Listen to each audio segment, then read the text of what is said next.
thought we think everything we experience, everything that happens to us, everything that we do, shapes us. And because we are part of the world, it shapes the world around us as well. The games you play are experiences, and thus they shape you, and they shape the world. I would be interested in seeing the results of a poll of game designers to see how many of them take this into account when they design their games, the effect their games will have on the way the people who play them think. One game designer, if you were to take this poll, that I feel would probably say, yeah, I understand this, and I full well take it into account when I make my games, is Phil Eklund. And my evidence for this is his game, Origins: How We Became Human. This game holds some distinctions, which I believe probably some of Eklund's other games also hold, in that it's a scholarly work. It purports to be a scholarly work. It has footnotes. It's researched. The footnotes will say not only why the game is the way it is, but also what texts it draws from. So it's a scholarly work, I would say. It's also one of the only abstract simulation that I have in my collection, and definitely the only abstract simulation that's anthropological. And I think it's also interesting to note it's not only anthropological, but it's not mainstream anthropology. It has some somewhat radical ideas that are within its bounds. It's not my aim to go too much into that, the ideology behind the game. You can read about it plainly in the footnotes when you purchase the game and read the directions. I think they're probably also online. There's a nice living rules you can look at online, which is quite helpful and plain. But it's interesting for me to note that it's there, and you can read about it. And in the game, what works and what doesn't work, and the effects of its cards and its thematic events are influenced by the ideas of its designer. Which I would submit is no different than any other game. It's just that Phil Eklund is cognizant of that fact and upfront about it. The game has a lot going on. It has its map that you can move your units around on. It has its technology tracks that you can improve as the game goes on. It has its climate cards, which shift over time to different. Each card has a different side, and certain events will change what the general climate is like. It has its cards that you use to make different things happen, which I'll talk about a bit later. But the main thing with the game mechanic is the static quantity of cubes each demography or player card has, and how you move those cubes between different tracks and onto the board. As a population action, you can also move cubes from your population track onto the board via certain rules. The downside to that, though, having too much population, is you have to make a stabilization roll. And if you get under the number, and as you can see, the more cubes you take off to go onto the board, under the number here, you're going to go into chaos, which is not always good. It's part of the ideology of this game, which I think is quite interesting, that sometimes you need to go into chaos in order to advance.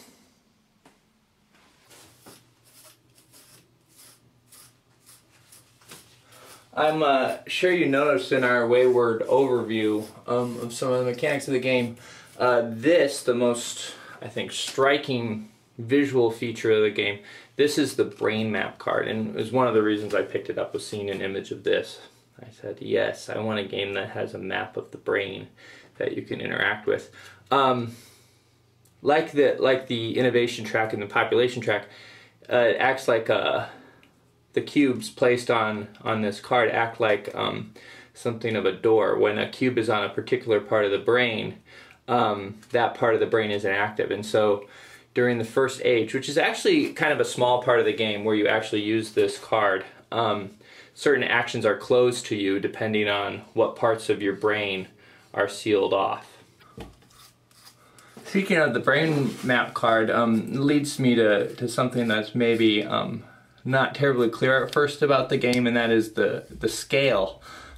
You start off as one of the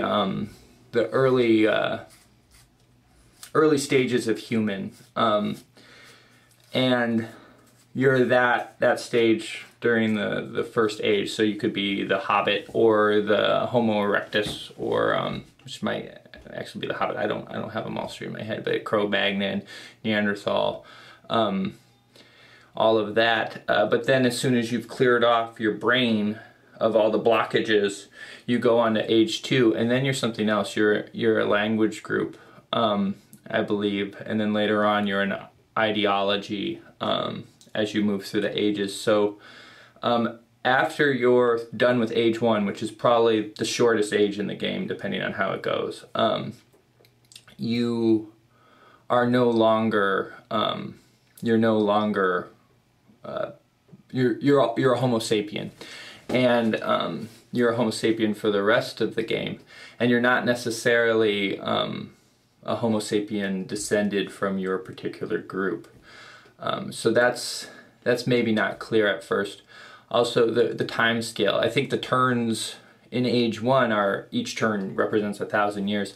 It feels like later on in the game the turns are a shorter amount of time. I could be wrong about that, but no longer are you having the climate shifts as you go forward in age. And I'm not a scientist, I'm sorry, and I'm not a scholar either, so I haven't done my research, but the lack of climate shift later on in the game could be because the time scale is shortened, or maybe it's just there aren't those kind of severe climate shifts later on in history. So how do we move our cubes from innovation track to population track to map in this game? Well, one way we can do that is through our various innovation and population actions, but another way, which is kind of a big way to do it, is through cards. A lot of the game is done through card play, and so here I have an Era 2 card, the bicameral age, that White has drawn. Now you see his brain map is gone. He's gone into Era 2. And so he has this, or she, actually it's a she, I'm sorry.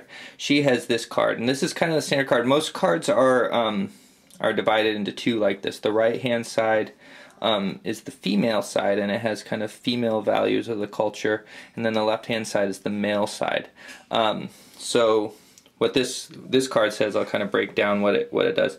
This is your requirement, so that usually has to do with your where you are in the technology track. We'll move White over so White can play that card if we so desire. Also in the first age, this will have symbols related to your brain map, so you have to have certain parts of your brain map unlocked to play this left-hand side. This lets you domesticate some resources. This gives you an elder, which are really, really quite good. You need to, elders are very important for the game. Now here, this right-hand side is kind of interesting, so I'd like to show you what this is all about. Right-hand side you can always play. There are no requirements for it. Right here we have 2 fecundity decreases. So what we do with a fecundity decrease, each one is we take one from our innovation track and we move it down. So we had 2. So what that's kind of simulating abstractly is that something has been done, in this case hymns and winged angels, to lower the birth rate. which has the side effect of people spending more time with their kids. I think is basically the idea, spending more resources on each individual child, which allows them to be more innovative. And forgive me if I have that wrong. And here we have the other basic kind of card in the game. This is what's called a public card, and these are gotten via auction. There's 3 different kinds of public card. There's administrative, cultural, and information. The administrative card's kind of interesting, ideologically speaking, because they're not always good to have. They can actually be bad for you because they can prevent you from going into a dark age. Which after you're in era 2, going into a dark age is the only way to get up to the next era. So basically, as an action, you can move to the golden age and then hope you make your population all crazy, so that you want to move as kind of have a population boom, so that you go into a dark age and then bam, you're in era 3. So this is auctioned by using elders. Here I've laid out side by side 3 age cards, and the reason I did this is to show you that. Okay, so here we have individual freedom. They have certain requirements they need to move forward into their golden ages, and then they have a particular victory condition. Now, if we look at the one next to it, they have different requirements, and in this case, actually more difficult requirements to move forward, and then different victory conditions as well. So here we have humanism. To be humanist, you have to really like boats. Different victory conditions. Origins: How We Became Human is a unique game in my experience. You have it takes a little bit to kind of get the logic and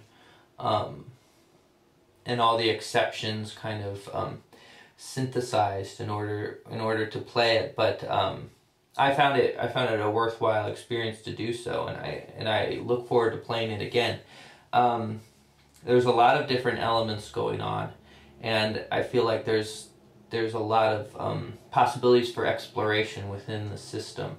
The way the cubes are these revealing doors, and you have the same number of cubes throughout the whole game, and just kind of based on where they are, whether they're on the map, whether they're subjugated by one of your neighbors, whether they're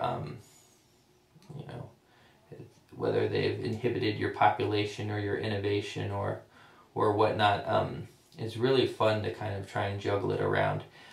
It's not a game, I believe, for the strictly competitive. There are things that can happen that are, because of its simulation side, that don't necessarily seem fair. Especially early on in the game, the turn of a climate card can really affect where you can go and what you can do. Interesting thing I forgot to mention is how slavery works in the game, which maybe partially because of the scale, it's somewhat unsympathetic to the human condition. Slavery, being enslaved in the game, is not necessarily a bad thing, because you are allowed to share in the advances of your captor, and so to be enslaved allows you to just kind of focus on self-improvement in a way. It's inhibitive, but it's not the end of the world. So that's kind of there are all these interesting strands brought together, and whether or not you agree with the ideology behind the game, it's laid bare for you to see that it's there and that it's influencing it, and it is a game that will make you think, even as you have fun exploring the possibilities that it opens for you. Although the box is way too big for its physical contents, I think if you're interested in games and their potential beyond passing the time, I highly recommend you pick up Origins: How We Became Human and play it.